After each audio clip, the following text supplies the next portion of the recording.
Salut tout le monde, bienvenue à Finances fondamentales, le podcast d'éducation financière dans lequel je te synthétise des livres sur les finances personnelles et l'investissement boursier en 5 points clés et où je réponds aussi aux questions des personnes auditrices à l'aide de cas concrets et transparents.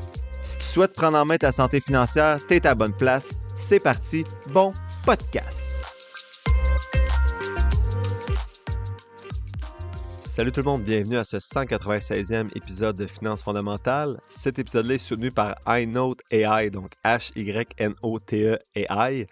Ça, c'est un outil de prise de notes qui utilise l'intelligence artificielle pour vous aider à transformer vos rencontres, des notes, des fichiers audio, des documents. Ça vous transforme tout ça en résumé, en notes structurées, puis des tâches à effectuer, des ordres du jour, peu importe. Bref, pour tous ceux qui prennent beaucoup de notes, ou qui prennent des notes puis qui ne relisent jamais comme moi dans les congrès, euh, ça peut être un outil assez pratique. Donc, il y a un lien d'affiliation dans la description de l'épisode. Si c'est un outil qui vous intéresse, passez par ce lien-là pour soutenir le podcast en même temps.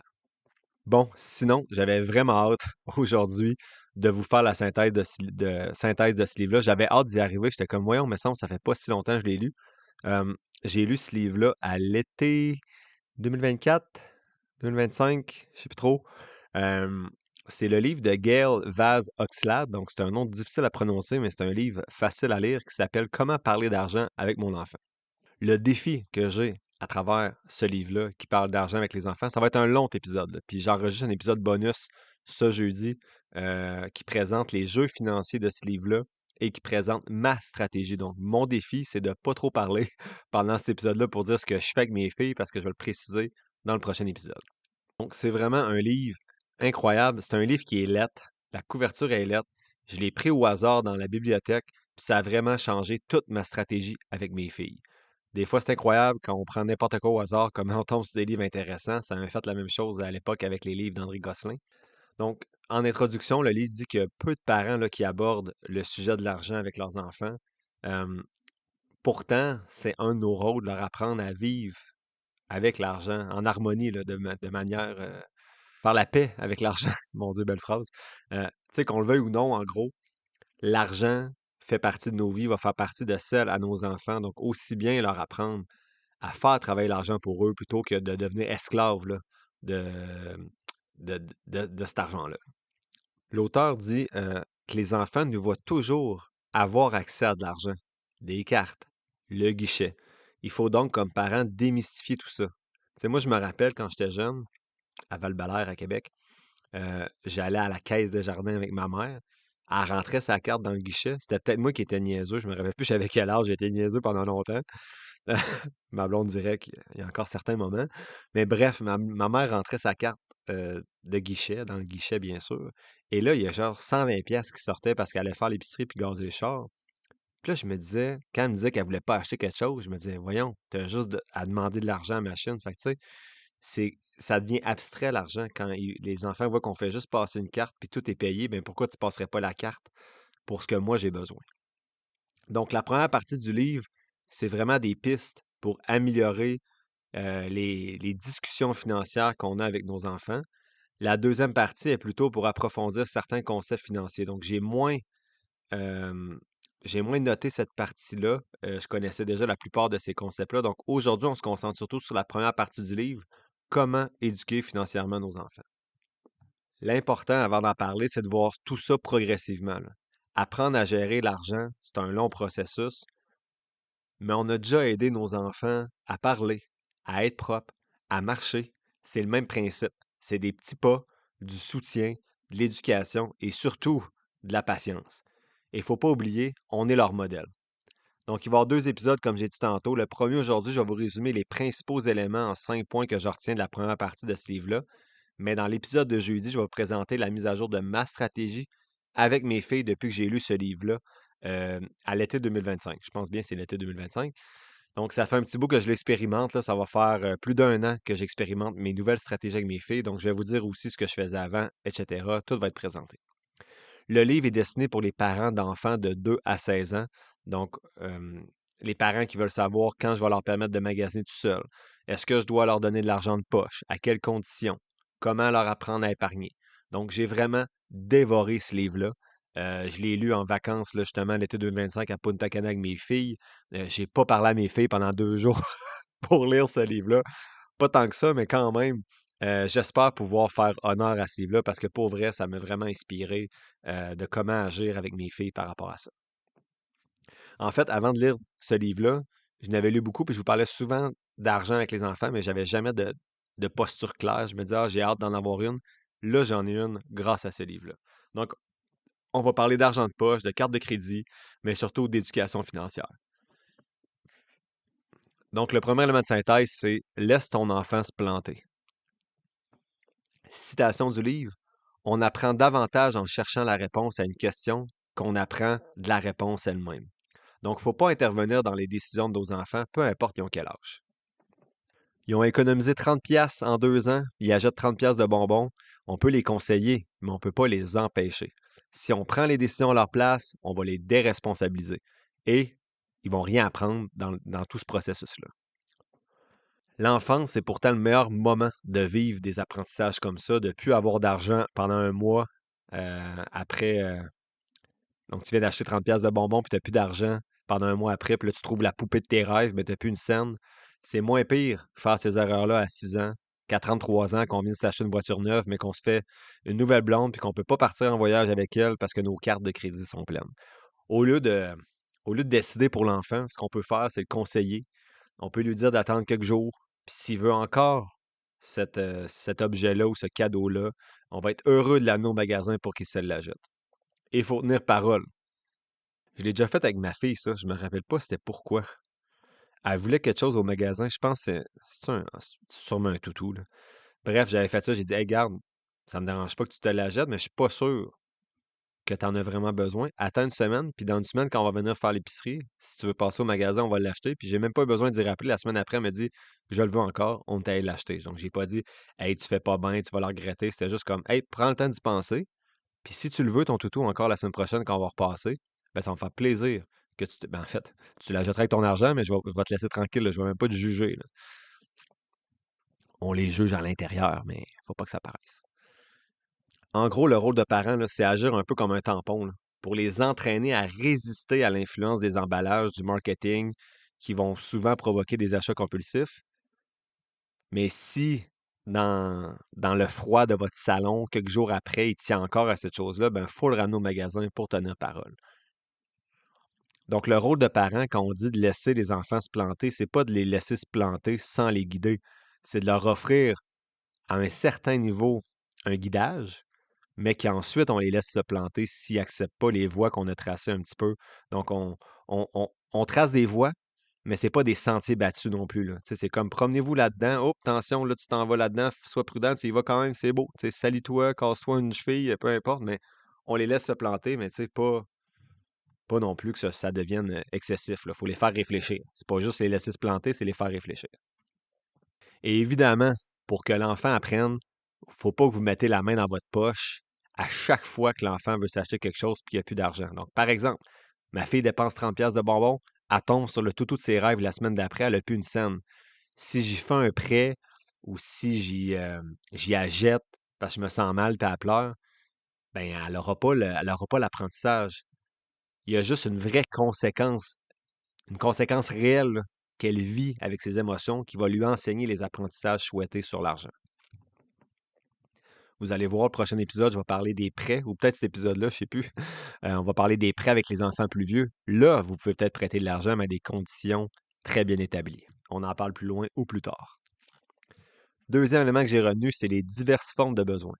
Donc, dans le livre, on compare encore une fois, comme on fait dans plusieurs livres, envie et besoin. Donc, pour l'auteur, les envies, c'est un besoin de combler un manque ou une insatisfaction. Par exemple, j'ai envie d'avoir des nouveaux souliers. Une préoccupation, c'est quelque chose qui nous inquiète. Par exemple, je me préoccupe comment mes amis me voient, fait que j'ai besoin de nouveaux souliers. Les problèmes, souvent, vont créer des besoins. Par exemple, mes souliers sont rendus trop petits, j'en ai besoin de nouveaux. Et le désir va un petit peu plus loin que les envies. Ça va s'exprimer par j'aimerais avoir. Par exemple, j'aimerais avoir des nouveaux souliers. Donc, ça va un petit peu plus loin que l'envie, mais l'auteur ne distinguait pas nécessairement si bien envie et désir par rapport à problèmes et préoccupations. Donc, ce qu'il faut faire comme parent, c'est d'apprendre l'enfant à l'enfant plutôt à différencier là, son type de besoin pour l'aider à prioriser les différentes choses. Sinon, ce qui va arriver, c'est qu'il va accorder autant de valeur à une envie qu'à un problème, ce que certains adultes font encore, même rendus plus vieux. Dans le livre, les pages 65 à 67 montraient une longue conversation entre un père et son fils. Donc, le fils voulait un vélo neuf qui coûtait cher et qui était cool parce que les parents de ses amis leur avaient acheté ce vélo-là. Le père, à travers la conversation, essaie de transformer l'envie de l'enfant, qui voulait un nouveau vélo, en problème au cours de la conversation. Et il propose son budget à lui qui est 270 pour un vélo. Donc, l'enfant doit payer la différence, mais l'enfant a juste 35 $. Donc, le père, à travers la conversation, je ne vous résume pas ici, là, mais je vous synthétise, euh, le père finit par montrer à l'enfant que son vélo est trop petit puis que oui, il en a besoin d'un nouveau. Donc, il y a un problème à régler, pour vrai. Mais il ne peut pas combler son envie ou sa préoccupation d'avoir l'air cool au lieu des autres. Ce que j'ai bien aimé dans cette conversation-là, c'est que le père, il aurait pu, comme plusieurs d'entre nous ont fait des fois qu'on est fatigué ou tanné un peu de gérer nos enfants, dire je t'ai dit non, c'est non. Tu sais, j'ai pas l'argent pour ça. Ce qui arrive par contre, c'est qu'une réaction comme ça apprend rien à l'enfant qui va se sentir exclu des décisions qui vont le toucher d'un point de vue financier. Le père, avec une attitude ouverte dans cette conversation-là, a questionné ouvertement son fils pour lui montrer que ce n'était pas une envie ou une préoccupation qu'il devait combler avant, mais son problème de base de remplacer son vélo. Donc, s'il attendait d'avoir plus d'argent pour combler son envie, ben, il devait endurer son problème plus longtemps. Donc, c'est toujours une question de choix. Troisième élément de synthèse, il m'intéresse beaucoup, puis je reçois beaucoup de questions là-dessus, c'est l'argent de poche. Donc, pour bien apprendre à gérer son argent, l'enfant doit avoir de l'argent. Donc, le débat sur l'argent de poche, d'avoir ou non de l'argent de poche, combien d'argent, à quelles conditions, était à la mode en 2003 et est toujours à la mode encore aujourd'hui, selon moi. Il y a certaines personnes qui pensent que l'argent de poche doit avoir aucune obligation, d'autres que l'argent de poche doit être lié à des tâches à faire dans la maison ou aux résultats scolaires. Ça, c'est déconseillé. Ou au comportement, c'est déconseillé aussi.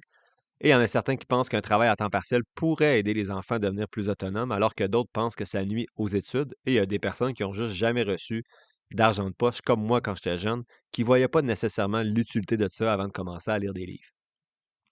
Il y a un homme qui a demandé à l'auteur euh, qu'on devait avoir aucune attente avec ce que nos enfants faisaient de leur argent. Et l'auteur lui a demandé alors quand est-ce qu'ils vont développer cette compétence-là de gérer leur argent pour se débrouiller justement avec l'argent d'envie. Et l'homme a dit à l'auteur quand ils vont partir de la maison. L'auteur a dit donc quand il n'y aura plus aucun filet de sécurité sous eux, ça va être là le bon moment d'apprendre à gérer l'argent.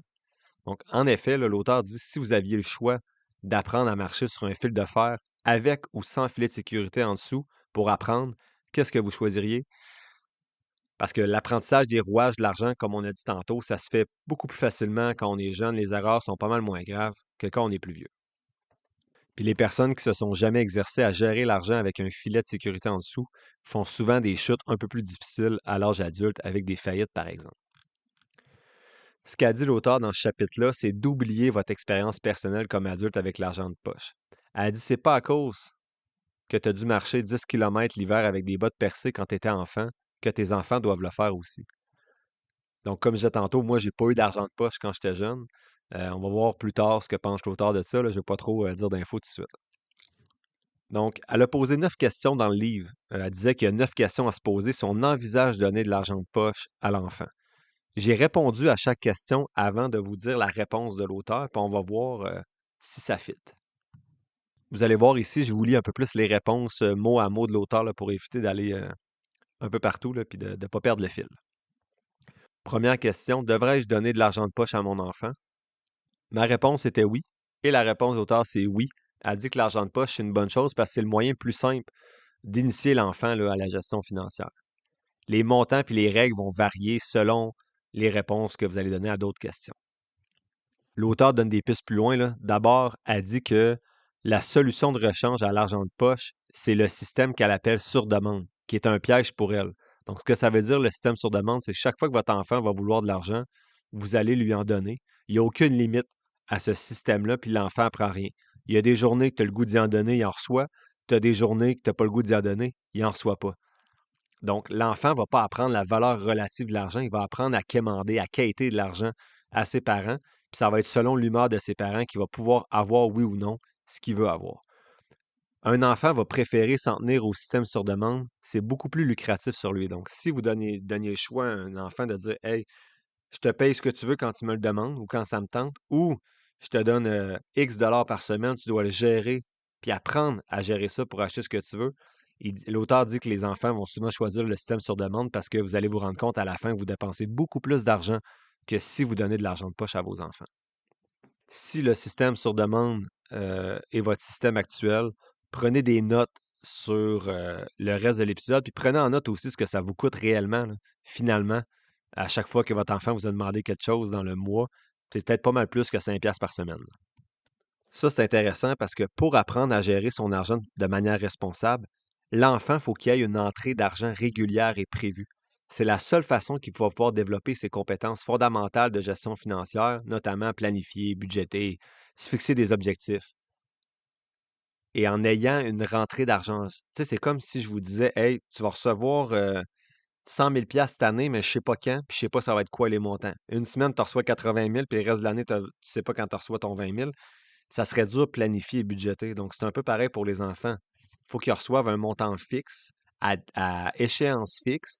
Ils vont pouvoir prévoir, OK, j'ai besoin de 40$ pour ce projet-là, ça me prend tant de temps, je ne peux pas dépenser tant d'argent, il faut que j'en mette tant de côté. Donc, là, tu peux commencer à développer des compétences financières. Alors que si tu n'as pas d'argent de poche ou que l'argent de poche va au gré de l'humeur de tes parents, ben, c'est dur de planifier. Deuxième question, à quel âge devrais-je commencer à lui verser de l'argent de poche? Moi, j'avais dit 5 ans. Et l'auteur, j'ai peut-être triché, je ne sais pas, mais j'ai tout le temps les mêmes réponses. L'auteur dit à quel âge un enfant est-il prêt à recevoir de l'argent de poche? La plupart des spécialistes disent vers 5 ans. Il développe déjà la valeur relative de l'argent et il est capable de faire des choix. Troisième question, l'argent de poche doit-il comporter des obligations particulières? Je vais vous avouer qu'avant d'avoir lu le livre au complet, j'hésitais beaucoup la première fois que j'ai lu cette question-là. Au moment de lire le livre, c'était oui et non. Je n'étais pas sûr. Puis ceux qui ont écouté les épisodes précédents, vous le saviez que j'étais titillé entre les deux. Donc, ce que je faisais, c'est qu'il y avait une partie qui était stable et il y a une partie qui dépendait des tâches qui étaient effectuées par mes filles.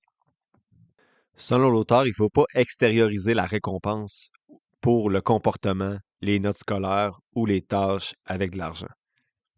Si vous voulez montrer que vous travaillez fort pour votre argent en l'associant à des tâches familiales, par exemple, inquiétez-vous pas, votre enfant va comprendre comment travailler fort pour votre argent, pour son argent, quand il va devoir faire des choix et budgéter pour atteindre ses objectifs de s'acheter ce qu'il veut s'acheter. L'auteur croit que les tâches domestiques, familiales, font partie des responsabilités de chaque membre de la famille et ça ne devrait pas être rémunéré. Est-ce que vous êtes payé pour ce que vous faites dans la maison? Pas moi en tout cas. Les payer pour ça, ça briserait peut-être leur sentiment de responsabilité individuelle en tant que membre de la famille. Évidemment, on peut les payer pour des travaux exceptionnels. Tu sais, j'ai dit à ma plus grande, si tu veux désherber les plantes, moi, ma blonde, on est à chier là-dedans. Je le fais une fois au printemps, puis après ça, on n'a plus le goût de désherber. J'ai dit, si vous voulez faire ça, je vous paye. Mais exemple, teindre le patio, je ne voudrais pas qu'il le fasse, ça serait tout croche. Mais bref, des tâches comme ça. Par exemple, ma plus jeune, l'autre fois, était dans la piscine, puis là, elle a fini de se baigner, les amis étaient partis, puis elle a tout lavé la piscine avec voyons, le filet, elle a lavé le fond de la piscine, elle a pris la brosse, elle a tout fait ça pendant 1 heure presque. Ben, je l'ai payé. Parce que ça, c'est une tâche que j'aurais pu payer quelqu'un pour le faire, qui ne me tentait pas de faire. Elle a tout fait ça sans que j'y demande. Si j'avais demandé, je l'aurais payé quand même. Mais bref, on va y venir un petit peu plus loin aussi quand on va parler des travaux exceptionnels. Les tâches qu'on demande aux enfants de faire pour la famille, bien sûr, doivent faire du sens, puis avoir du sens plutôt, excusez, c'est un anglicisme. Et faut donner des choix à l'enfant et surtout pas faire ces tâches-là à sa place. Je dois vous avouer que c'est bien beau des fois sur papier, là, mais moi, ma blonde, on est coupable, là. Une des tâches des filles, c'est faire leur collation pour l'école. Les lunchs puis les collations, on n'est plus capable. Bref, il faut qu'ils fassent leur collation pour l'école. Euh, Puis des fois, on arrive tard le soir de leur sport, puis ils n'ont pas le temps, puis on le fait. On devrait pas, mais bon, des fois, on peut jumeler un peu la théorie et la pratique, là. Bref, s'ils font pas leur tâche familiale, ils disent que des discussions devraient faire l'affaire, mais couper l'argent de poche devrait pas être une conséquence d'un enfant qui fait pas ses tâches familiales. Personnellement, bon, je vais le prendre. Vous voyez, je vais peut-être trop loin, là, mais j'en parlerai au pire jeudi. Peut-être que les gens n'écouteront pas d'épisode. Ce que je fais dans ma nouvelle stratégie, c'est que je dis à mes enfants, Si vous ne faites pas votre rôle d'enfant dans la famille, je ne ferai pas mon rôle de parent. Fait que ce que ça arrive, c'est si, exemple, ils accumulent 3 cases grises qui ne font pas leur tâche, ça peut être 3 cases grises dans une même journée, là. S'ils ne font pas ce qui est demandé, ben, ils ont une semaine. Après 3 cases grises, tu as une semaine qu'on ne fait pas notre rôle de parent, moi et ma conjointe. Donc, tu n'as pas mis tes assiettes dans le lave-vaisselle, tu n'as pas fait ta collation pour l'école, tu n'as pas fait ton lit, des choses comme ça. Ben, si tu fais pas ça, ben, pendant une semaine, on fait pas notre rôle. Puis chaque fois qu'il réaccumule 3 cases grises, c'est une semaine de plus. C'est rare, ça arrive, je vais vous expliquer. Donc, qu'est-ce qu'on fait comme parent qu'on fait plus? Ben, on plie plus ton linge, on lave plus ton linge, on fait plus tes lunchs et tes collations, bien sûr, que tu devais déjà faire. Euh, et surtout, ce qui a le plus d'impact, c'est qu'on fait plus le taxi. Ça veut dire, si ça tombe que cette semaine-là, on n'est plus tes parents, je dis ça de même, là, et que tu es invité samedi à aller te baigner chez une amie, ben j'espère qu'elle habite proche et que tu es capable d'aller en vélo parce qu'on ne fait plus le taxi. À part pour les sports, bien sûr, puis les choses organisées. Ça, je peux vous dire que j'ai testé les deux stratégies, de ne pas donner l'argent pour les tâches et d'accumuler les cases grises. Ma plus vieille a accumulé une fois 3 cases grises. Elle a manqué une soirée chez des amis et ça doit faire presque un an, là. Elle a pu eu une seule case grise. Ma plus vieille est quand même assez docile, là.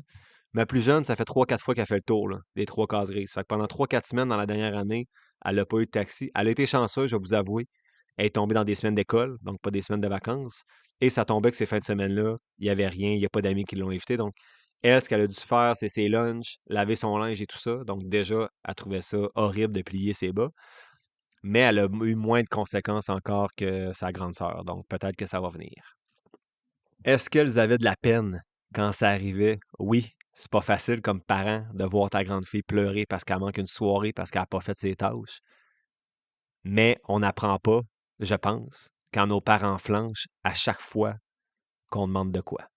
Donc, ça, c'est ma philosophie parentale.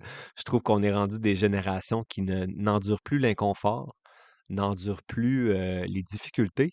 Et je me fais un rôle important de père, d'apprendre à mes filles qu'il y a des conséquences aux choix qu'on fait et de persévérer à travers ce qu'elles font aussi, puis que d'avoir de l'inconfort, d'échouer des examens, des fois, que les choses soient pas faciles, c'est normal et je veux leur inculquer les mêmes valeurs par rapport à l'argent, que c'est pas facile d'atteindre ses objectifs, il faut travailler fort puis être patient. Quatrième question sur 9 qu'elle pose, c'est quelles sont mes attentes à propos de la gestion de l'argent par mon enfant? Donc, ma réponse à l'époque, ça aurait été 50% en épargne, 50% qu'elles dépensent comme elles veulent. Le prochain épisode, je vais vous dire où j'en suis là, avec cette stratégie-là. Mais l'auteur, elle, dit que la plupart des parents ont vraiment de la difficulté là, à définir c'est quoi leurs attentes par rapport à l'argent qu'ils vont donner à leur enfant. Est-ce que l'enfant peut tout dépenser? Même si c'est son argent, il ne faut pas le laisser, comme je disais tantôt, dépenser tout ça aveuglément. Ça ne va pas y enseigner grand-chose. Ou en tout cas, on n'y enseigne pas les bonnes choses. Il y a même plusieurs adultes, selon l'auteur, qui ne comprennent pas encore les bases de la saine gestion financière. Nous, comme adultes, on dépense une bonne partie de notre argent sur des frais fixes, épicerie, maison, assurance, hydro, etc. Donc, permettre à un enfant de tout dépenser ce qu'il reçoit comme bon lui semble, ça ne serait pas super représentatif de c'est quoi une bonne gestion financière dans la vraie vie. Elle propose 3 tiroirs pour les enfants. Elle parle d'économie. Elle dit 10% qui devrait être investi ou épargné du moins. Moi, je dis plutôt 20% ou 30% de frais fixes dans la vie, à peu près au moins 30% de frais fixes, donc peut-être un petit peu plus d'économie. On en parle au prochain épisode. Pour le partage, la charité, elle dit 5 à 10%. Et pour les dépenses, ben, c'est ici que ça dépend. Tu peux les guider sur des dépenses plus long terme. Exemple, euh, ma plus grande, elle s'est partie d'une entreprise de crème glacée cet été, à 10 ans. Incroyable. Euh, Puis, elle fait beaucoup de sous. Ça faisait des fois 70$ par soir. Fait qu'elle voulait s'acheter une tablette. Fait que là, elle a vu. Excusez, j'ai reculé du micro. Il y a une fourmi, je pense, qui me montait sur le pied, mais il n'y avait pas de fourmis, finalement. C'est juste que dans les derniers jours, ça fait 2-3 fourmis qui me montent sa jambe pendant que je travaille, puis c'est pas le fun d'avoir des fourmis dans une maison. Bref, fin de l'aparté. Euh, je parlais de ma plus vieille, c'est ça. Elle a l'objectif de s'acheter une tablette. Fait que ça, c'est un objectif plus long terme. Tu sais, pendant plusieurs mois, il faut qu'elle économise pour acheter sa tablette, pour ne plus avoir à partager la tablette avec sa sœur. C'est très égoïste. Mais il peut y avoir des courts termes aussi. Tu sais, tu veux t'acheter une crème glacée en fin de semaine, peu importe, là. Donc, on les laisse découvrir leur objectif, puis on les aide à budgéter si on a besoin. Donc, comment gérer les dépenses, ça va varier selon chaque parent, en fait. Ce qu'elle dit, elle, c'est idéalement, il devrait avoir 3 pots transparents. Donc, un pour l'épargne, un pour partager, puis un pour dépenser. Ce que ça fait, c'est que l'enfant voit le pot dépenses baisser. Donc, souvent, il a moins le goût de dépenser rapidement son argent. Je vais vous avouer, moi, je vais vous avouer, moi, que je suis rendu sur Excel, là. Donc, je vais vous l'expliquer à prochain épisode, mais j'ai plus de pot, là. Je trouvais ça compliqué. J'ai pas d'argent comptant, jamais. Fait que, on est vraiment rendu sur Excel, puis je leur présente une fois par mois où elles sont rendues. Donc, c'est plus simple comme ça. Cinquième question qu'elle pose, c'est quel montant dois-je donner à mon enfant? Moi, ce que je faisais à l'époque, c'était le niveau scolaire de l'enfant. Donc, exemple, tu es en quatrième année, tu as 4 piastres par semaine, plus des bonus pour les tâches. Donc, par exemple, quatrième année, tu avais 4 piastres, plus 2 piastres, tu faisais une tâche particulière par semaine. Ou tes tâches qui étaient prévues, là, plutôt ton lit, ta collation, tout ça. Je vous présente où je suis rendu dans le prochain épisode. Elle, ce qu'elle dit, c'est que le montant donné va dépendre bien sûr de vos moyens, mais aussi de l'âge de l'enfant puis des attentes que vous avez à propos de cet argent-là. Ce que je me disais un bout puis que j'ai pas fait finalement, c'était au lieu de leur donner 10 piastres, je vais peut-être leur donner 15 piastres, mais je vais leur dire qu'il y a un 5 piastres là-dedans qui aide à payer la maison, puis peu importe l'épicerie, là. Fait que dans le fond, ils ont le même montant à la fin, c'est juste qu'ils reçoivent 15, puis il va tout de suite un 5 qui part pour les choses fixes. Fait que je me disais peut-être que ça va les conscientiser, mais c'est un petit peu compliqué, là. En tout cas, quand j'ai commencé, il y avait 6 puis 9 ans, là, c'était un peu abstrait pour elles, là. Fait que j'ai laissé ça de côté, puis on est allé plus simple que ce que je vais vous présenter jeudi. Ce que l'auteur dit, c'est de pas oublier que si vous lâchez votre système sur demande, là, de demander, de donner de l'argent quand votre enfant le demande, vous allez économiser d'un côté. Fait que vous allez pouvoir redonner de l'autre côté en argent de poche. Honnêtement, depuis que j'ai commencé à donner de l'argent de poche, j'ai aucun mal à dire non à tout ce que les filles me demandent parce qu'ils ont assez d'argent pour s'acheter, avoir des objectifs raisonnables si elles gèrent bien leur argent. C'est sûr que des fois, je vais gâter mes filles quand je n'ai envie, mais c'est jamais à leur demande ou très rarement. Quand même un papa qui a des failles, là. Quand ils me regardent avec leurs grands yeux bleus, là, c'est pas évident résister à ça tout le temps. Ce que l'auteur dit aussi, c'est qu'il y a beaucoup de parents qui vont partir de l'âge de l'enfant. Donc, exemple, elle a 7 piastres par semaine à 7 ans, mais ça dépend ce que vous allez demander par la suite. Est-ce que l'enfant paye tout ou vous payez encore certaines choses? Surtout en grandissant quand ils sont rendus ados, là. Tu sais, ici, je vais me positionner la semaine prochaine, mais c'est tough se positionner. Tu sais, j'aimerais dire que ma fille pourrait s'acheter un livre aux 2 semaines, mettons, ou une fois par mois, sachant que je paye la moitié des livres, c'est environ, mettons, on va dire c'est 1 ou 2 semaines. Là. Ça aurait 15 piastres sur 2 semaines qu'elle a besoin. Donc, si je lui donne 9 piastres par semaine selon son âge, moins la charité et l'épargne, ça fait 12 piastres après 2 semaines. C'est pas assez. Bref, j'ai choisi le montant, là, mais à ce moment-là, je ne le savais pas quand j'ai lu le livre, mais là, ça s'est clarifié. Je vais vous présenter ça jeudi. Assurément, là, tout ce qui est vélo, casse de vélo quand ça brise, c'est encore tout moi, ma conjointe qui paye ça. Par contre, c'est plus les petits luxes, là, elle veut s'acheter un chandail, des choses comme ça, qu'elle va se payer elle-même. Ma mère, elle faisait ça avec moi quand j'étais ado. Hem, Ceux qui habitaient à Québec, il y avait la boutique de skate Exo, là, pour ceux qui skataient. Puis les jeans, c'était cher, là. À l'époque, c'était 120 les jeans, mais t'en avais ma mère, elle disait: «Un jeans raisonnable, c'est 60 Je te donne 60 pour tes jeans. Si tu en as besoin, c'est, un problème. Tu as un problème à régler, tu es en bobette, donc tu as besoin de jeans». Donc elle me donnait 60 puis si je voulais me payer du luxe, donc une marque, ben, je payais la différence. Donc à l'époque, je sortais 60 de mes poches pour être cool à l'école. Ça, c'est assurément quelque chose que je vais faire. Je vais dire un petit peu comme la conversation du père avec son fils tantôt pour le vélo. Je vais dire, tu as un problème, en effet, ton vélo est brisé. J'envoie usagé ou neuf, là. Puis tu pourrais dire, ben moi, le prix, c'est, gars, je trouve que 450, tu as un bon vélo. Si tu veux celui à 900, ben tu payes la différence de 500, de 450. Mon Dieu, de la misère à calculer. Assurément, l'auteur dit qu'il faut assez pour avoir les 3 tiroirs, là, économiser, partager, dépenser. Donc, si vous demandez à votre ado de payer tous ses vêtements, son coiffeur, ben c'est sûr qu'il faut ajouter le montant en conséquence. S'il a 14 ans, tu donnes 14 par semaine, il faut tout qu'il s'habille tout seul puis qu'il paye tout. Peut-être que ça sera pas assez pour lui, là. L'auteur dit que c'est important d'avoir une date de révision officielle de ces montants-là. Donc, moi, c'est début septembre à la rentrée scolaire, les montants vont être ajustés. Puis je vais réaffirmer mes attentes, là, tu sais, le fonctionnement et tout ça. Euh, il dit d'informer que votre enfant peut demander une augmentation, mais il doit le faire en bonne et due forme puis expliquer pourquoi avec chiffre à l'appui. Donc, dire à votre enfant, regarde, mettons, ma plus vieille, tu as 10 piastres par semaine. tu as le droit de demander plus si tu veux, mais il faut que tu me fasses une présentation, tu me justifies pourquoi. Donc, ça va les pratiquer à avoir une augmentation salariale aussi. Et ça va les faire travailler s'ils veulent vraiment avoir plus d'argent, puis vous expliquer pourquoi. Puis ça se peut qu'il ait raison. Tu sais, surtout à l'adolescence, là. Mettons qu'elle est rendue à 15 ans, puis j'y donne, on va dire, 30$ par semaine, mais qu'elle se paye tout, que j'y paye rien. Je suis pas rendu là dans ma réflexion en passant, là, c'est juste, je réfléchis en parlant, là. Ben, ça se peut que mon ado dise: Hey, elle fait présentation, puis elle dit: C'est pas assez, faut que je paye ça, ça, ça. Voici ce que ça m'a coûté le mois passé juste de problèmes et de besoins et pas des envies. Puis je vais dire: Hey, t'as raison, en effet, je t'en donne pas assez. Fait que c'est le processus à faire pour demander une augmentation. Sixième question, à quelle fréquence dois-je lui donner de l'argent? Est-ce que c'est aux semaines, aux mois, etc.? Moi, j'aurais dit aux semaines, c'était ça que je faisais actuellement. Ce que l'auteur dit, c'est plus facile à gérer pour l'enfant avec des petits montants chaque semaine. Mais s'il y a de la difficulté à ne pas tout dépenser au fur et à mesure, vous pourriez le faire une fois par mois, par exemple.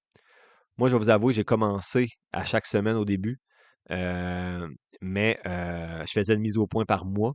Et vu que c'est rendu sur Excel, honnêtement, maintenant, on le fait une fois par mois.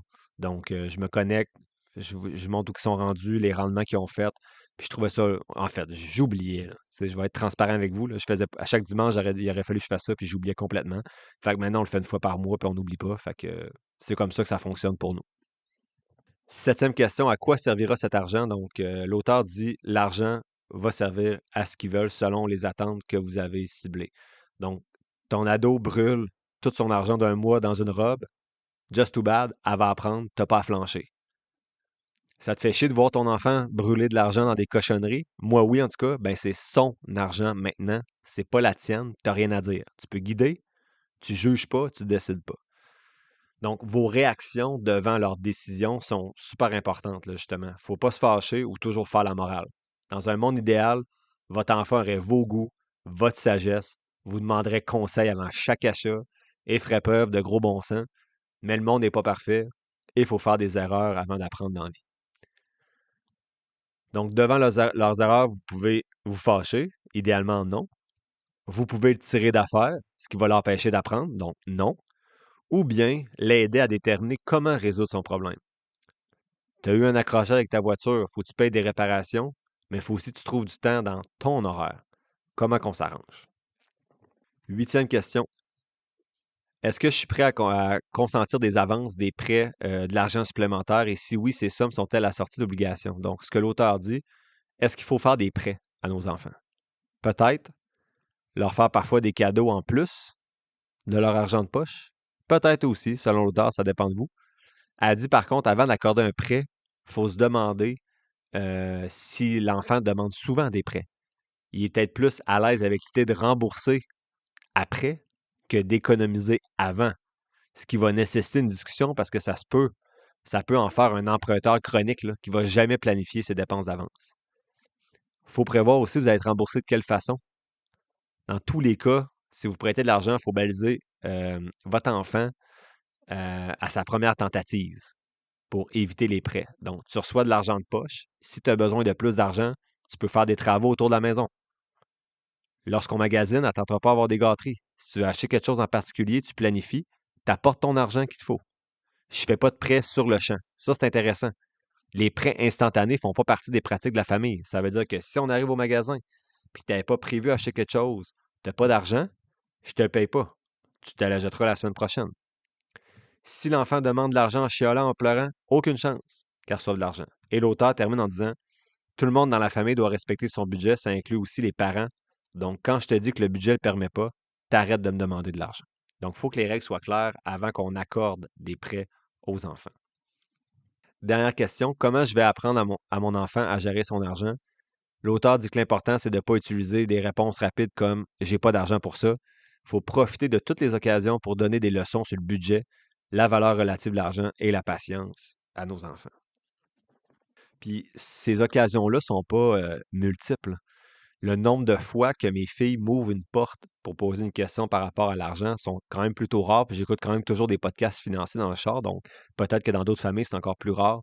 Donc, gaspillez pas ces occasions-là quand la porte est ouverte, qui vous demandent quelque chose au magasin, profitez-en pour faire de l'éducation financière, comme vous avez été patient de leur apprendre à marcher, à parler quand ils étaient jeunes. C'était ça pour le troisième point de l'argent de poche. On est rendu au quatrième élément de synthèse qui est apprendre la gestion financière. Donc, comment gagner son argent? Votre enfant veut gagner un peu plus de sous. L'auteur dit qu'il faut établir avec lui des tâches connexes que vous êtes prêt à rémunérer. Par exemple, pelleter, laver la douche, désherber, comme je disais tantôt, préparer tous les lunchs de la semaine, etc., etc. Donc, chaque famille va devoir établir ce qui rentre ou pas dans les tâches familiales et ce qui rentre dans les tâches connexes qui sont rémunérées. Donc, il faut associer un taux horaire ou un prix fixe pour chaque tâche avec des échéances ou des dates de réalisation qui se répètent. Par exemple, chaque soir, préparer les lunchs du lundi au vendredi, ou bien teindre le patio avant le 24 août. Il y a certaines tâches, bien sûr, qui peuvent être accompagnées. Donc, je ne laisserai pas ma grande de 10 ans teindre le patio tout seul. Du moins, on peut y montrer au début comment faire. Donc, par exemple, j'ai le fils d'un ami qui est payé 30$ par corde de bois qu'il va corder. Donc, c'est à peu près 30$ du prix reçu du père qui le vend. Fait qu'il se partage les profits comme ça si le fils participe à corder les cordes de bois. L'auteur dit que c'est intéressant, on peut officialiser l'engagement avec un contrat. Donc, tu affiches une liste de tâches sur le frigo, tu mets le prix ou le taux horaire. Exemple, désherber 10$ de l'heure. Puis après ça, ben, tu signes le contrat, tu dis OK, je vais faire 5 heures. C'est bon, tu signes, mais il y a deux règles d'or à respecter. Un, ne payez jamais avant que le travail soit terminé. Vous achetez rien à moitié, alors vous payez pas, vous n'allez pas payer pour un garage qui est à moitié rangé ou des plantes qui sont à moitié désherbées. On apprend encore une fois rien à l'enfant si on ne respecte pas le contrat. Ça va lui prendre la journée s'il se traîne les pattes, tout bad pour lui. Tu désherbais pour 50$, il faut que tout soit fait. T'as pas fini, t'as pas une scène. Tenez votre bout. Deux, il faut payer aussitôt que le travail est terminé. Autant on doit être rigoureux pour les amener à exécuter les tâches qui vont les rémunérer, autant il faut assurer la contrepartie qui est de les payer tout de suite quand le travail est fini, et pas 2, 3 semaines plus tard. Lorsqu'ils vont être plus vieux vers l'adolescence, on peut les aider à trouver des idées ou des compétences qu'ils peuvent développer, utiliser pour faire des tâches ailleurs qu'à la maison, exemple dans le quartier. Là. L'exemple, c'est, j'ai dit exemple 2 fois assez rapidement, mais ma plus vieille cet été, elle a vendu des collations glacées sur les terrains de soccer à Sherbrooke. Donc, elle avait sa petite glacière avec son ami, son chariot, puis il se déplaçait, puis elle allait vendre des produits glacés sur les terrains de soccer à la fin des parties. Donc, on avait vérifié les permis, ma PAC, tout ça. Donc, ça a été. Bon, est-ce que c'est des compétences? Non, mais ils ont une super idée, là. Tu sais, il faisait plus, il gagnait plus de l'heure que moi. Il ne travaillait pas beaucoup d'heures dans la semaine, par exemple. Mais bref, c'est ce genre d'idées-là qu'ils peuvent développer quand ils vieillissent. J'ai parlé au party de famille, là, dans la famille à ma mère, à un cousin. Ces garçons se sont partis des entreprises cet été. Ils ont comme 14, 15 ans. Des entreprises de lavage de voitures, lavage de vitres également. Donc, c'est super intéressant là, quand tu es jeune de se partir ce type d'entreprise-là dans ton quartier ou dans ton secteur. J'ai vu des jeunes qui lavaient aussi les bacs de poubelle, de compost et tout ça. Là, c'est génial. L'auteur dit ensuite, faut leur apprendre à préparer un budget. Donc, une fois que l'enfant sait comment gagner de l'argent, il faut qu'il apprenne à le garder. Donc, l'enfant va vous dire pourquoi ça prend un budget. Là. Il y a deux choses plus importantes. Tu lui dis, il y a deux choses, là, c'est ça va te permettre de payer ce que tu as besoin, puis d'économiser pour ce que tu as envie. Fait que c'est assez simple. Tu sais, tu vas pouvoir te payer ce que tu as besoin et t'acheter ce que tu vas avoir.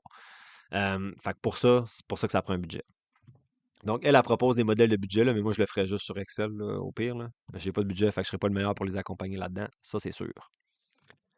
L'auteur dit qu'avant 11 ans, il vaut mieux se restreindre aux trois pôles, là, économie, charité, dépenses. Après 11 ans, on peut commencer à budgéter avec l'enfant. Si votre enfant dépense tout, malgré le budget, il ne faut pas couper l'allocation. Ça va enlever la confiance et la responsabilité chez l'enfant. Il faut revenir plutôt aux trois pots qui étaient imposés avant et régler la situation avant de revenir là, à lui qui gère lui-même son budget. Si l'enfant a perdu son argent de poche dans la semaine, il faut lui apprendre à protéger son argent. On peut lui offrir alors un prêt à taux d'intérêt très grand. Là. Vous allez voir là, les prêts autant d'un bord ou de l'autre. Là. Quand tu prêtes de l'argent à ton enfant ou que tu lui promets un rendement, il faut toujours que ce soit exagéré les taux. Là, parce que sinon, ça n'a pas d'impact à cet âge-là. Donc, par exemple, si tu fais un prêt, ça peut être à 25 parce que 10 de 10$, ça ne change pas grand-chose à cet âge-là, puis il ne s'en rend pas compte. Là. Ou vous ne lui prêtez pas d'argent, mais vous lui apprenez vraiment là, à essayer de ne pas perdre son argent de poche. Si votre enfant a des dépenses inhabituelles ou imprévues, donc par exemple, il y a un ami qui quitte la ville, puis il veut y acheter un cadeau, il déménage, c'est à vous de voir. Tu peux faire un prêt ou dire, gars, je te fais un prêt à 0% parce que c'est un imprévu puis ça fait partie de la vie, ou tu peux même l'aider si tu le souhaites, mais il faut voir comment vous agissez dans ce type de situation-là. L'auteur parle ensuite de remplir sa tirelire, il dit plutôt, une fois que votre enfant va recevoir de l'argent et être capable de la budgéter, bien, vous voulez qu'il soit capable d'ancrer là, cette habitude-là d'épargner.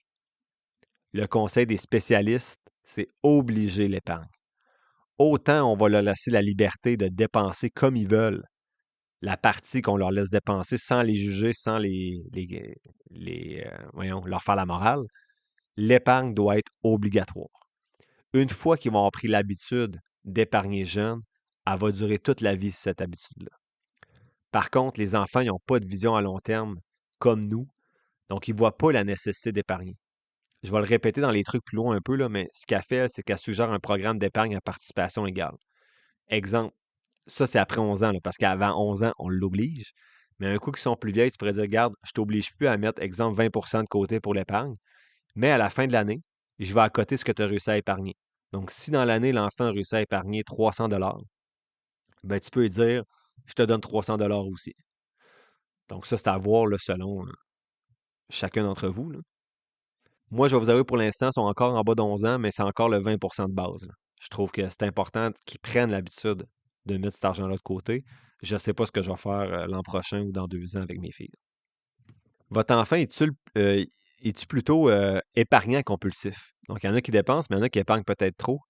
Vous pensez peut-être que ce n'est pas un problème. Pourtant, l'auteur dit que les épargnants compulsifs ont souvent peu de plaisir à épargner. Ils ont surtout une peur de dépenser. Donc, ces enfants-là vont souvent devenir avares ou spécialistes de la manipulation. On en connaît qui ne payent jamais rien dans les soirées d'amis, par exemple. L'accumulation d'argent ne doit pas être encouragée à cet âge-là. Il faut qu'on leur montre que l'argent, c'est un outil. Ça m'a fait réfléchir parce que d'emblée, je me disais, hey, il va y avoir le 20% d'épargne obligatoire chez mes filles. Puis ensuite, tout ce qu'elles réussissent à épargner de plus, je vais l'accoter à 100%. Mais je pense que cet argent-là, au lieu de le mettre de l'investir un peu comme le 20% d'investissement qui sont obligés, je pense en plus être pour construire avec elles des projets plus long terme peut-être ou moyen terme ensemble, de voir, hey, bravo, tu réussis à épargner. Pourquoi tu épargnes cet argent-là plutôt que les amener à peut-être surépargner, un peu comme je fais moi, pour pas qu'elles développent non plus une anxiété financière par rapport à ça. Donc, je vais vous présenter ça le prochain épisode. Faut pas que je dise tout aujourd'hui non plus, sinon personne va m'écouter jeudi. Si votre enfant est trop dépensier, il faut l'aider à évaluer son budget, savoir où va l'argent. Y a-t-il des dépenses imprévues au cours des derniers mois? C'est quoi les types de dépenses qu'ils ont eu? Y a-t-il d'autres dépenses qu'ils n'ont pas prévues qu'il faut qu'ils prévoient? Comment ils pensent faire face à ces dépenses-là dans le futur, etc., etc. Après 9 ans, vous pouvez les initier à la banque, comment ça fonctionne, les retraits, l'épargne, etc., les frais. Et ici, elle dit de montrer une carte de crédit à l'enfant, lui expliquer comment ça fonctionne, lui expliquer l'importance d'avoir une carte de crédit, qu'il va en avoir une, de toujours protéger sa carte, garder son NIP secret, puis lui faire connaître les conséquences là, s'il se fait frauder en donnant son NIP. Donc ça, c'est après 9 ans également. Je vais vous présenter ce que je fais par rapport à la carte de crédit jeudi prochain. Jeudi cette semaine plutôt. On a bientôt fini, là, je sais pas. L'auteur dit que les enfants sont nés pour magasiner. Donc, elle dit qu'ils représentent vraiment une clientèle cible de choix, là, en passant par la pression sur les parents, bien sûr. Il faut aider les enfants à se rendre compte de ce qui est présenté dans les pubs. C'est pas toujours ce qu'ils vont obtenir. Ça, je le fais souvent avec ma plus vieille maintenant. Tu sais, on regarde une annonce, puis j'ai dit, qu'est-ce que tu en penses? Puis elle est très lucide là, par rapport à ce qu'elle regarde. Elle est de. Voyons, quelle phrase j'allais faire là? Elle s'en vient meilleure avec le temps pour détecter c'est quoi le message, comment que le publicitaire essaie, par quel message il passe en fait là, pour essayer de nous faire acheter son produit ou son service. Il faut aussi leur rappeler la valeur relative. Est-ce que ce pantalon-là là, vaut un après-midi complet à nettoyer le garage, par exemple, ou à désherber? Si oui, tant mieux, c'est ton argent. Il faut juste profiter de ces moments de discussion-là, peu importe la décision finale que l'enfant va prendre. Il ne faut pas devenir émotif. C'est une compétence à développer, c'est pas une connaissance, donc ça prend du temps. Ça se fait pas du jour au lendemain, mais il faut profiter quand même de ces occasions-là. Faire des dépenses irréfléchies, ça fait aussi partie de l'apprentissage. On parlait tantôt d'inviter l'enfant à prendre une pause avant d'acheter. Donc, on peut attendre un petit peu la semaine prochaine. Puis si la réponse de l'enfant, c'est oui, mais ça sera peut-être plus là dans une semaine, mais l'auteur dit que votre enfant va devenir le consommateur rêvé des compagnies s'il ne développe pas ses compétences financières. Il dit que la rupture de stock entraîne fréquemment des achats compulsifs, même chez les adultes. Donc, faut l'inviter à comparer les prix de produits similaires. Ça pourrait répondre à son besoin problème ou si c'est une envie ou une préoccupation plutôt. Après ça, ben, ça demeure le choix de votre enfant. Vous vous retirez de la décision. Lorsque vous magasinez avec lui, il faut agir comme modèle. Donc, n'hésitez pas à comparer le contenu puis les prix. Surtout à l'épicerie, là, je fais ça souvent avec mes filles. Ils demandent un produit, je dis, ben lui, il est en rabais ou il est moins cher. On regarde le prix par gramme, etc. Parler de la forme, la taille des emballages à l'épicerie, justement. La valeur relative de ce que vous achetez. Des fois, si tu t'achètes deux paddleboards, OK, bon, mais je leur dis des fois, hey, ça, les filles, je calcule pas, là, je dis n'importe quel chiffre pour vrai, là. Ça, les filles, c'est 2 semaines de travail. Mais ça me fait plaisir. Je trouve vraiment qu'on passe des beaux moments. Je trouve que ça vaut la peine. C'est un bon achat. Oh, achat positif. Donc, ça, il faut leur apprendre aussi. Un petit truc de l'auteur, c'est si votre enfant fait son lunch lui-même, il dit lui donner un montant à l'épicerie. Donc, il fait sa liste d'épicerie pour ses 5 lunchs, puis tu lui laisses acheter les produits avec le budget. Donc, exemple, tu regardes sa liste avant, à peu près besoin de 44 pièces, il donne 50. Tiens, va acheter tes produits, prends ton panier, tu ramasses tes produits, puis à la fin, on va voir si tu arrives au montant prévu. Tu peux lui expliquer les vêtements que tu achètes, pourquoi tu achètes des vêtements plus chers, la qualité, ça va faire combien de temps, tu vas-tu le porter souvent, blablabla. Et bien sûr, on peut demander à nos enfants de nous aider, de participer aux discussions pour un prochain achat de famille, exemple micro-ondes, grille-pain, on regarde des produits ensemble. Qu'est-ce qu'on a fait? Oui, on a fait ça pour on a acheté une tente de camping, des matelas, tout ça avec mes filles. Puis ils ont participé à choisir la tente. On a regardé les prix, on a comparé la qualité, les commentaires sur Google, etc. Et enfin, pour le magasinage, il dit plutôt de sensibiliser les enfants aux marques. Donc, les faire réfléchir encore une fois sur la valeur relative d'avoir une marque. La pression des pairs, des amis est très forte ici, là, mais c'est des discussions intéressantes à avoir dans une neutralité là, pour réfléchir à l'importance de ce que les autres pensent de lui. C'est super fort, cette préoccupation-là, à l'adolescence, pour la plupart des ados, là. Plus vieux, on s'en crisse un peu, en tout cas dans mon cas, là, de ce que pensent les autres, mais ado, je m'en crissais pas du tout. Donc, faut pas tomber dans la moralité, là, genre, tu devrais pas te préoccuper de ce que pensent les autres. Lui s'en préoccupe, ça va rien changer quand il dit ça. Par contre, l'enfant doit comprendre pourquoi il se préoccupe de ce que les autres pensent de lui plutôt. Ça revient au même truc que tantôt pour les marques, là. S'il en veut, mais que votre budget est 60$ pour un pantalon, ben, il va payer la différence comme ma mère faisait à l'époque. En gagnant son argent pour payer la différence ou en l'économisant sur plusieurs semaines, ben, il va comprendre au fur et à mesure la valeur relative d'une marque, puis il va juger avec le temps si cet achat-là en vaut la peine ou non. Si oui, tant mieux. Je me le payais, moi, ces marques-là, quand j'étais ado. Puis je suis quand même devenu cheap comme adulte, fait que ça ne te gâche pas personne. Sinon, s'endetter, c'est le dernier sujet pour ce quatrième élément de synthèse-là. L'auteur dit que la première règle d'or à inculquer sur l'emprunt, c'est si tu as le moindre doute quant à ta capacité de rembourser ton emprunt, emprunte pas. La deuxième règle d'or, évite d'emprunter lorsque le taux d'intérêt est élevé. Parce qu'il faut que l'enfant saisisse que plus que tu empruntes à un taux élevé, plus ça coûte cher. Là, vous comprenez qu'on ne parle pas à des enfants de 5 ans, là, c'est 11 ans et plus. Donc, s'il emprunte 1000$ pour s'acheter un téléphone avec un taux de 10%, ça lui coûte 100$ de plus. À 12%, ça va lui coûter 120$ de plus. Il faut qu'il voit ces chiffres-là. Et la troisième règle d'or, je vous la lis.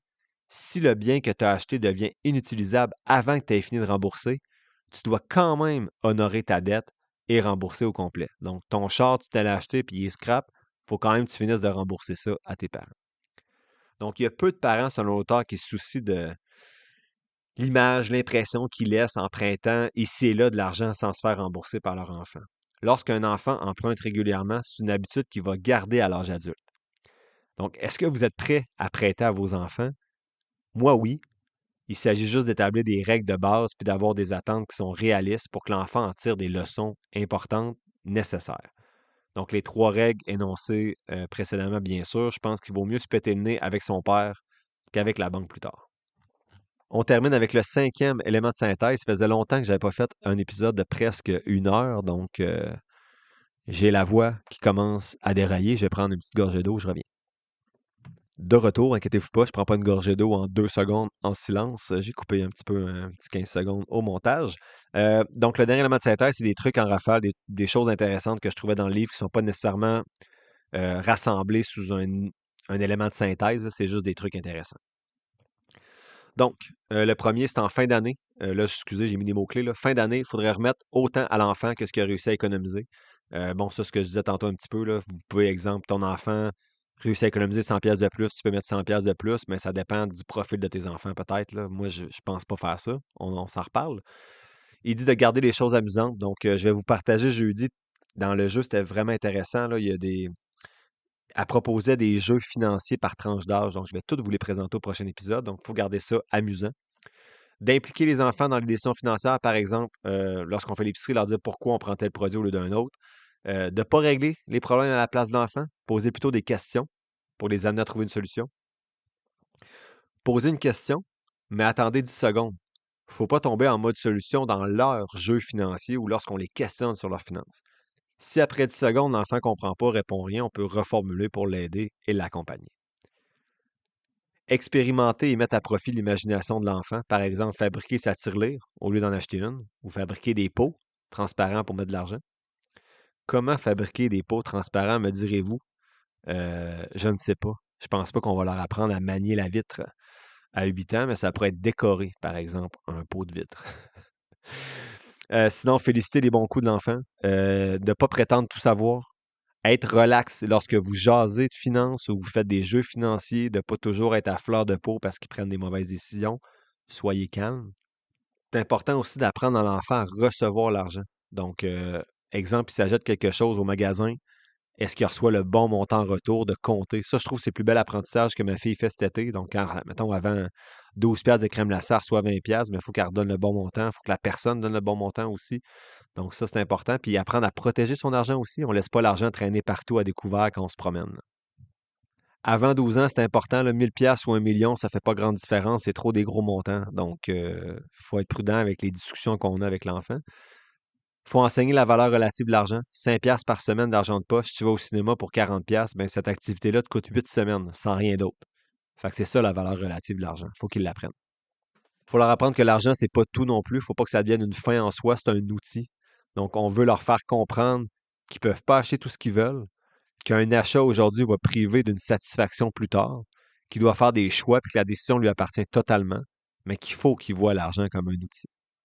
Et enfin, faire réfléchir l'enfant sur ce qu'on peut acheter et revendre à profit. Donc, on peut commencer à initier après 12 ans l'enfant au principe d'actifs. Donc, boursier notamment, mais aussi immobilier, etc. Excusez, c'est parce que c'est récent dans ma tête ce que ma fille a fait cet été. Il y a plusieurs exemples par rapport à ça, mais par exemple, ils se sont achetés un chariot, on va dire, pour transporter la glacière. Bien, ça coûtait des sous, mais ça a permis un coup que ils ont déjà remboursé ces achats-là, mettons. Puis là, maintenant, c'est tout du profit net qui rentre, mais ils vont encore avoir le chariot puis la glacière pour les prochaines années. Donc, c'est un actif, en fait, qui leur permet de générer d'autres argent. Donc, elle a quand même vu, tu sais, au début, elle était réfractaire à dépenser pour ça. Même juste acheter les produits glacés. Mettons, tu achètes 200 pièces de produits glacés. Il faut qu'ils sortent chacune 100 pièces. C'est beaucoup d'argent. Là. Mais ils se sont rendus compte, à la fin de l'été, mettons qu'ils ont sorti 300 pièces de leur poche, mais ils ont fait 800, mais crime, c'est 500 pièces chaque de profit. Puis là, je pense que là, je vais prendre un petit moment avec elle pour discuter, faire un petit retour sur tout ça. Là. Elle termine en disant que si votre enfant manifeste le désir d'investir pour les intriguer, ce qu'elle suggère, c'est d'acheter des actions qu'ils connaissent, puis de leur faire choisir. Exemple, tu peux leur dire, hey, choisis entre McDo, Lululemon, Coke, Apple, etc. Ou on peut leur parler de FNB comme moi j'ai fait avec mes filles. Il faut associer investissement et quotidien. Selon elles, c'est la meilleure manière, et selon les spécialistes, d'intéresser les enfants au marché boursier. Moi, je les ai amenés vers les FNB, mais peut-être que plus vieilles, à partir de 11-12 ans, peut-être qu'ils vont s'intéresser vraiment davantage à ça. Et là, peut-être que les actions individuelles vont être une meilleure manière de les mettre en contact avec ça pour les ramener vers les FNB plus tard. Donc, une longue conclusion, puis après ça, on achève. Donc, en gros, ce qu'il faut retenir, c'est éduquer nos enfants à l'argent, c'est pas leur donner des réponses ou de les protéger de chaque erreur, c'est plutôt leur offrir là, des espaces où ils vont pouvoir expérimenter, se tromper, se planter, mais apprendre. Plus tôt ils vont comprendre la valeur de l'argent, la valeur relative de l'argent également, la différence entre une envie et un besoin, la puissance de l'épargne, ben, ils vont devenir beaucoup mieux équipés pour leur vie d'adulte. Rappelez-vous que vous êtes leur modèle. Tout ce que vous faites comme choix, comme les discussions que vous avez avec eux, vos réactions vont façonner leur relation future avec l'argent. Donc, essayez d'être ouvert, cohérent, patient et confortable aussi de parler d'argent avec eux, même si je sais que ce n'est pas évident pour tout le monde. Puis quand je dis pour tout le monde, je m'inclus là-dedans, être ouvert lorsqu'elles dépensent un mois d'argent de poche dans un hostie de toutou qui en ont 25 dans la chambre. Je les fais réfléchir. Es-tu certaine? La dernière fois que tu l'as acheté, est-ce que tu en as profité pleinement? Pense-y, on va revenir demain. Elle la jette quand même, ben, c'est correct. Après, rendu là, je suis pas fâché quand je discute avec elle, mais dans ma tête, ça spinne pas mal. Je suis comme maudit, tu sais, mais c'est correct, ça fait partie de la game. Donc, ce livre-là, honnêtement, là, c'est assurément un livre que je recommande à tout parent qui veut éduquer financièrement son enfant ou ses enfants. C'est le meilleur à date que j'ai lu. C'est un des seuls là, qui parle explicitement d'argent puis d'enfants. Il date de 2003, ça peut faire peur, mais est-ce que les spécialistes ont changé d'avis sur certains points depuis? Peut-être, mais toutes les théories comportementales sont toutes vieilles des années 90 anyway, comme quoi l'être humain plutôt, ne change pas tant que ça, là, au final. Moi, je trouve que tout ce qu'il y a là-dedans, ça a du sens. J'ai bien hâte de vous montrer comment ça a influencé ma stratégie ce jeudi. Donc, ce que je vais faire dans le prochain épisode jeudi, je vais vous partager concrètement comment j'ai appliqué ces principes-là. Tu sais, moi, quand j'ai lu ça là, à l'été 2025 sur les plages de Punta Cana, je suis viré fou, là. Je me prenais plein de notes, j'avais plein de stratégies. Je revenu à la maison, j'ai tout mis des stratégies sur papier, j'ai imprimé ça, j'en ai jasé avec les filles. Donc, bref, ça a vraiment tout changé dans ma façon de fonctionner. Puis, je ne me suis pas remis en question depuis parce que ça va super bien. Donc, un peu comme avec nos enfants, là, on apprend en avançant. Donc, il y a des choses qui ont bien fonctionné depuis. Je vais vous dire ce qui fonctionne moins bien aussi, de ce que j'étais supposé faire que je n'ai pas fait. Donc, bref, je vais tout vous partager ça. Puis, je vais aussi vous partager le témoignage de certaines personnes qui m'ont partagé leur stratégie personnelle par courriel. J'avais demandé ça il y a presque 1 an. Donc, je les ai 2 ans peut-être même. Je les ai rassemblés, puis je vais vous en parler. Donc, vous allez avoir différents points de vue.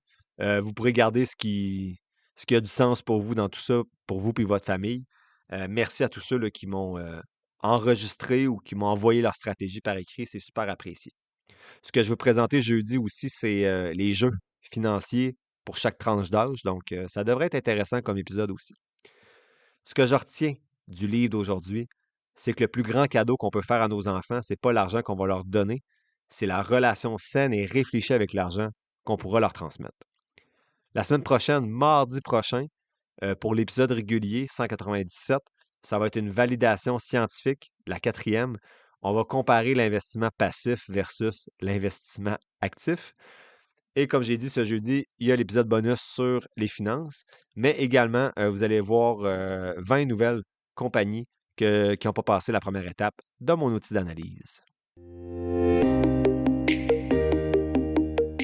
L'épisode tire à sa fin, j'espère que tu l'as apprécié. Si c'est le cas, je t'invite à le partager et à t'abonner au podcast, en plus de mettre quelques étoiles ou de le liker selon la plateforme sur laquelle tu m'écoutes. Tous les liens pour me soutenir sont quelque part dans la description de l'épisode. N'oublie pas que les informations communiquées dans le podcast sont dans un but strictement éducatif, ce ne sont pas des conseils financiers. Je t'invite à consulter un professionnel pour des conseils spécifiques à ta situation parce que je ne peux pas être tenu responsable de tes décisions financières. Comme je le dis depuis un petit bout, je ne suis pas un expert, prends donc pas ce que je dis pour du cash, fais toujours tes propres recherches. Sur ce, merci d'avoir passé un peu de temps avec moi aujourd'hui et on se voit dans le prochain épisode de Finances fondamentales.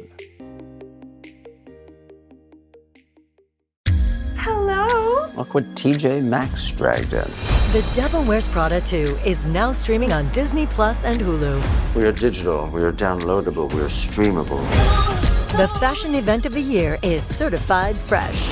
Pull yourself together, we have work to do. Critics say it's smart and witty and the perfect sequel. That's all. Get runway ready for The Devil Wears Prada 2 on Disney Plus and Hulu. Rated PG-13. Ouch. This knee is killing me, but I can't stop training. The marathon is in 2 weeks. Let's get on ZocDoc and find a doctor to take a look at that for you. Okay. Here's a review. Dr. Craddock really takes his time. No, I don't have time. What about Dr. Charles? His patients say he can help find a quick fix, and he's in network. Great, now we're talking. Book it. Booked. 1 mile down, 19 to go. Bring it on. You've got options. Download the ZocDoc app today.